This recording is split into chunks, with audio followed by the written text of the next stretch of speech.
Today we're going to learn how to make a Unity project, which is usually a folder with this data directory and a bunch of other files. We're going to turn all this into a single executable that you can just double click, everything's packed in, and it'll automatically launch and run just like that. So let's get started. We'll go ahead and delete this. Start fresh. So some prerequisites. So first you're going to need to download WinRar. So you can just go to Google, download WinRar. To get a nice custom icon, you're also going to need to make a 96 by 96 image. That's going to be your icon. And then you're going to need to turn that into an ICO file. There's lots of different websites online, so just Google PNG to ICO, or if you're using JPEG or whatever, just look on Google. There's lots of free sites to do that.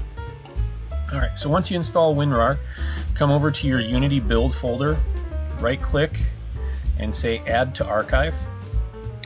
We're going to change compression to fastest. Check Create SFX Archive, that's self-extracting archive. Come over to Advanced, click SFX Options.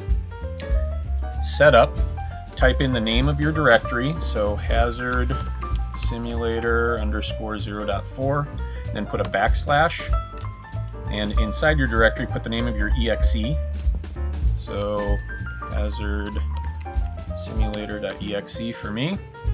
Come over to modes, check unpack to temporary folder, and finally go to text and icon, and use that ICO file we just made. Click browse wherever you put it. I put it in here.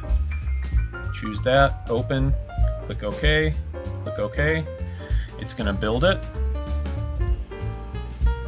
Alright, and it'll put it right outside that directory. So here it is. We got the custom icon. We'll give it a shot.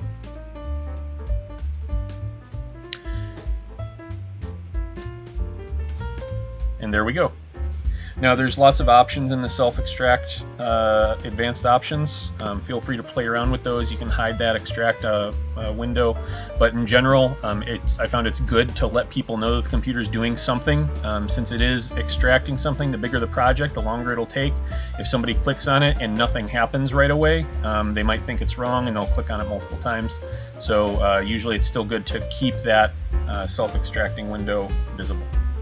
Enjoy!